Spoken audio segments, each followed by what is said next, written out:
It's Robin, RsIslandCrafts. Welcome to my studio. It's my Whip It Wednesday video where I show you what creative goodness I've been working on this week. Before we get into that, I want to say a huge thank you to everyone who came to the live sale I had this past Friday.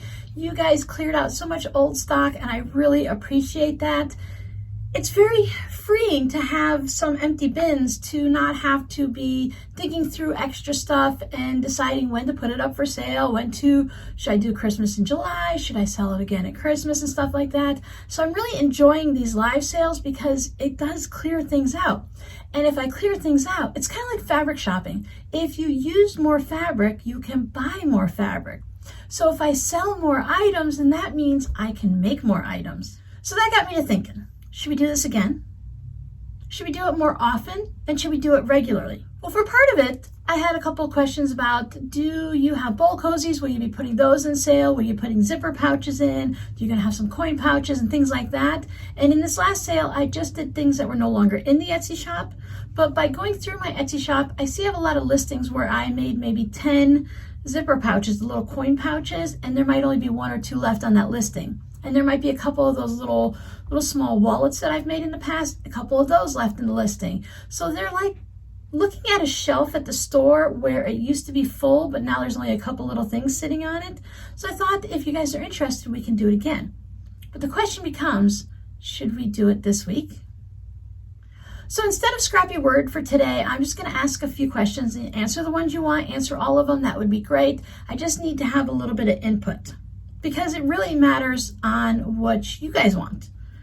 Should we do another sale this Saturday and take the things out of the shop that are small, like pin cushions, coin pouches, the bowl cozies, the little small wallets, needle books? So I have a lot of those in the shop that I consider small items. And it made me think a little bit more. With the small items, it's more of a craft fair thing. To listings on Etsy, there are listing fees, and then you have to pay fees when you sell things, and you have shipping costs. And I know you guys pay the shipping and stuff, but there's still a lot of things that are involved. And when you use PayPal for purchasing things, there are still fees involved with that, but I don't have to do the listings. I don't have to add these prices into the items. So I can have craft fair prices versus online prices. Because if you've gone to both of them, you probably realize that the prices are a little bit different. Now, I can't do amazing, super deep discounts on things, but I thought if you guys are interested in the small items, we can do online craft fair, and every 4 weeks, 6 weeks, every 3-4 months, twice a year, before the holidays, whatever we decide on or whatever works, I can make a bunch of things and then just sell them like we did on Friday. And it works for me in a couple ways. One, of course, this is an income-based thing that you work, you make money, you support yourself. So that's a given. But you guys know I like to make small things. I like to make coasters. I like to make the wristbands. I like to make lanyards, and I like to make pot holders. I make bowl cozies. They're not my favorite, but I make them because you guys want to purchase them. So I could make 20 change purses and sell them at an online craft fair versus putting them in the Etsy shop. But I can't do rock bottom prices. I can't do, it's been sitting in the Etsy shop for a year, 6 months, or I've had it and I made it 3 years ago. I can't give you those great big discounts, but I can give you 10 or 15% off, 20% off, sometimes half off, depending on the item. But I can give you a better price than I would list it in my Etsy shop. So let me know down below, would you be interested in having these sales on a regular basis? It's important to ask this question because there's no sense making all these items and making them in bulk. And I'm talking making 10, 20, 30, 50. I mean, we could have a day where the only thing I sell is needle books, or the only thing I sell is little coin pouches. It's just the fabric is what's going to change. So there's no sense spending the time making all those things if nobody's interested in actually purchasing them like that. And the other thing is, do you want to do it this Saturday? Or should we wait a little bit? I know some of you guys are on a monthly income, and I know not everyone was able to make it to the live sale. And I think it's important to do the pre-sale like I did this past Whip It Wednesday, where I showed you what's going to be going on sale. I think that's very important. Not everyone can make it to the live stream, and not everyone is able to have the best internet so that they can be the first one to grab something. But if we do this as a planned sale, then I can plan to maybe have 2 of the same fabrics or have multiples. So if you didn't get that strange purse that you wanted, you can get more. If you didn't get the little thread catcher, then you could always, look at another one, because that thread catcher was just priced really well. So let me know down below. Thank you for putting up for that at the beginning of this video. Now let me show you what I've been working on this week. Not to get back on that, but I did work on the sales stuff a lot and then on the videos. So the only thing I have to show you is one little thing.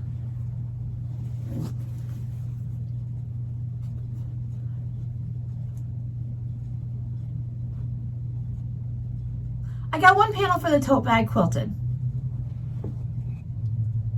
Can you see the diagonal stripes going through here? I used a pale yellow. I decided to call this the Wild and Wacky Cherries because when I first looked at this, I could see where some of the, remember this was made from a jelly roll that I cut into 2.5-inch squares. So I could see where some of it, when I pressed it, that it must have been on the bias area or something, because it's kind of skewed a little bit to the side. Not all of the corners match up. But as an overall, I think it looks pretty good. And I think if you were carrying this as a tote bag, just remember it'll end up being smaller because you have to sew the sides and you have to sew the bottom and stuff. But I think as an overall look, it's more of the colors that you see and a little bit of the fabric than if the corners don't match up.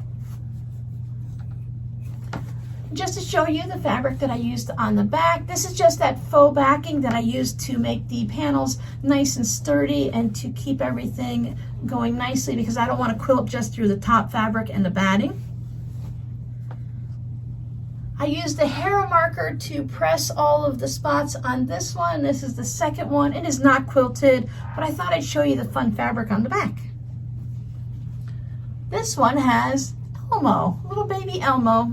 I still feel like I have a little bit of a secret, because once this tote is made, you're only going to see this fabric and then the yellow plaid checkered whatever I have on the inside. This won't be seen anywhere, so it's a secret fabric.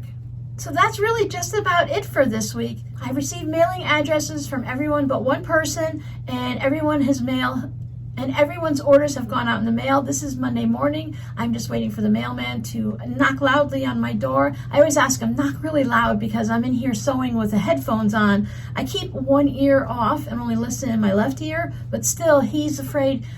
He's used to Rob sleeping in the chair right next to the door, so he knocks really lightly, but I've told him, I'm alone now. Just go ahead and pound on that door, because otherwise I won't hear you.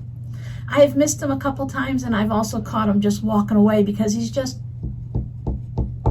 can't hear that. Sewing machines are pretty loud. I don't think people realize how much noise that a sewing machine can create. I've heard people in other apartments, up, down, side, below, whatever, that they can hear someone if they've been sewing late at night and stuff. So I did tell a little bit of a fib. I did create one other thing this week. I created the pan liners that you guys saw on, well, I made one that you saw on the live stream, and it's already been sent off in someone's order. But you guys did have a great idea. Thank you so much. I haven't put the video on YouTube for this Friday yet, but you said you can put them between glass bowls. I don't have glass bowls, but that is a really great idea. So now when I list the video for Friday, I will also include that it's good for stacking glass bowls. So this is a pretty quick video for you guys today. Gives you plenty of time to get outside and do something fun or do something creative in your craft room. Thanks for hanging out with me, and I'll see you guys in the next video. Bye.